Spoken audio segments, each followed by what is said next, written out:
Y'all, I'm Chris, and this is It Worth It, y'all? And I had a request come in, so I am going to show you guys how I set up my database for my, what do we call it, pantry inventory. So this is called Food Checklist. It's right here, Food Checklist. And I don't know what the Apple version is. I'm sure there's something out there. But the way we set this up was we went ahead and I started out at my house first. So we went ahead and added, first thing we do is add a database, which is the main list, which here's our main list. So that's just the default. Then you can come in and you can select your catalogs. And the catalogs are basically categories that you want to store your items so you know where stuff's at, like however you refer them to. So like I have a baking category, beans, beef, bread, condiments, and so you can see all these: eggs, fish, long-term, meals, pasta, rice. And you can have as many of these as you want. There is no limit. And to add one, you just click on the little plus down here and add it. So the biggest thing is to set this up right the first time, because you're going to want to have this to be searchable. Now, what's cool about this is, let's see, here's the beef category. So if I wanted to look at the beef category, I could see that I've got personal canned stuff in the freezer, stew meat. I've got brisket, that's in a freezer. Beef toast, I don't know what that is. But there's all kinds of stuff, and they're all over the place. You'll notice too, some of them have pictures. That's because when we set up each item, we took a picture of it. Some items we didn't take pictures of, but like in this case, to know what it is, and we felt like we needed a picture of it. So you can do that as well. So this is cool, because it doesn't matter where it's at, where it's located. Like this is in the pantry. This is grits. Flour tortillas, that's in the pantry. Pizza crust, fresh. See that guy right there? That one is in the freezer. These tortillas were in the freezer. So set the categories up how you would search them. The next place is storage. So these are all of the storage locations that you would have. So you can see that I have my basement pantry, which is all my canned goods. I have bulk goods. There's a freezer in my canning room that's empty right now. That's the garage fridge freezer. The garage reaching freezer, that guy's empty too. Here's look, hall closet, kitchen freezer, kitchen pantry, stairwell, utility room, walk-in pantry, and then this is Greg's house. And then he's got his little sections underneath his house. So that's the next phase, is to name the storage locations where, in a fashion that you feel like, okay, that's the basement pantry, I know what's down there. And then that way, that's what you call it. We have different users, subscriptions, and all that stuff. I think I paid for a lifetime subscription and it was like $50. So now it's brought you back to the home screen. Now what's cool is you can turn all of these features off at the top. Let me do this. Let me turn them all on. All right, so I have them by location and by category. So when I go into, let's say I'll go into basement pantry, all the stuff that's on the basement pantry shelf are in categories. See how that works? So I'm in the location basement pantry, and the catalog locations are in show each one.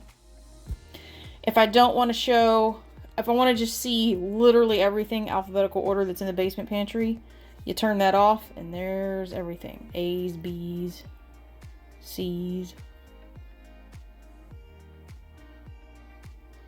See that? Now you turn it back on and it categorizes it into the catalogs that you've already created. Now what's cool is if you look over here on the right, see where it has like fish, 5, and the 5's red? That means I have pints of salmon in there that I've decided that I needed to have gone already, and they're not. See how these don't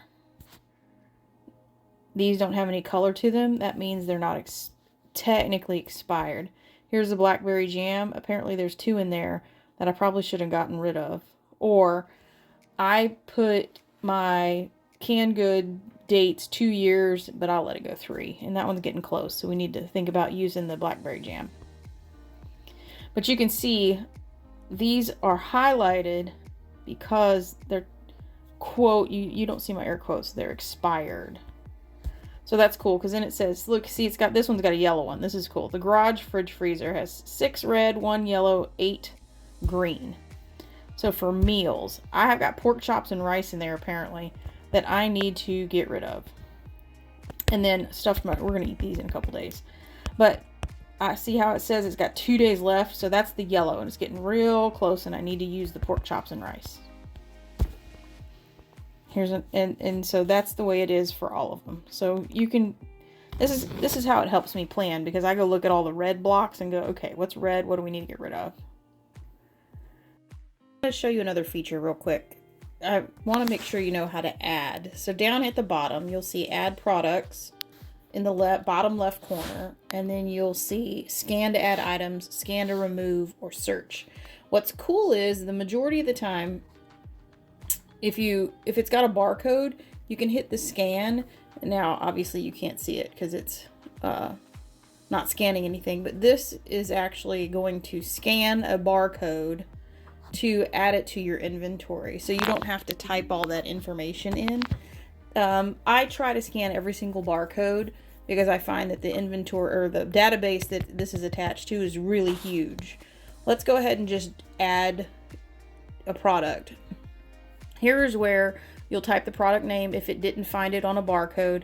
The manufacturer date, I usually just put today's date. You'll add the expiration date here, or you can do it by number of days. You'll add the quantities. They're very easy to just back and forth. Here's the category. So this is where you will allocate it to what it is. If it's dairy, eggs, fish, pork, you'll add it there. And then where you're going to store it, this is where you add it here. So it'll add it to those categories. Then you'll take a picture. If you have any comments down here.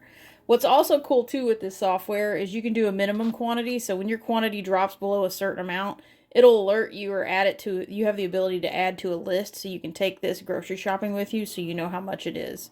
You can also add in price and the store that you got it from. And then if you scan the barcodes will be down here on the bottom. And so that's how you add a product. But I try to do my best to scan to add and scan to remove, especially if it has a barcode, because then it immediately removes it from whatever location you're in. Also, another tip, if you want to add something to the garage fridge freezer and you want it to show up in the freezer every time, click on the actual location and then add, and it'll automatically put it in the garage fridge freezer for you. If you know that you're going to add, say you got a sale on beef, or you got, you ordered your whole hog and you need to put all your pork product in that freezer, go ahead and click on pork and then start adding it in. That way it'll automatically pick those 2 categories, the location and the catalog, and it'll just start adding it to pork. You won't have to select those. It'll just come in on its own. So this is just the quick and dirty way of how we sort and set up our food inventory. We do our best to take as many pictures as possible. Let me pull this up and see if it'll do it. Let's go that way. Nope. Let's go that way. We'll go into the walk-in pantry. Let's turn all that off. When we turn everything off, it's all going to go. The walk-in pantry is going to go. Or no, this is our whole inventory. So you can see we've got a lot of, it takes a lot of time to set this up, especially in the beginning. And if you have like over 2,000 items like we do, it takes a lot of setup. But I think taking the pictures is the right thing to do. And we'll go back in and fill in pictures if we need to. But this makes it really easy to see where things are at and how many we have. So I hope that was helpful. I hope this, you take the time to do your inventory and use something like this to make sure you can keep track of it. This has really helped us with food waste to ensure that we don't waste food. So, because we just look for our red circles and make sure we use that stuff first. So, thanks for following along with us. Like, comment, and subscribe if you haven't already. And until we see you on the next video, bye, y'all.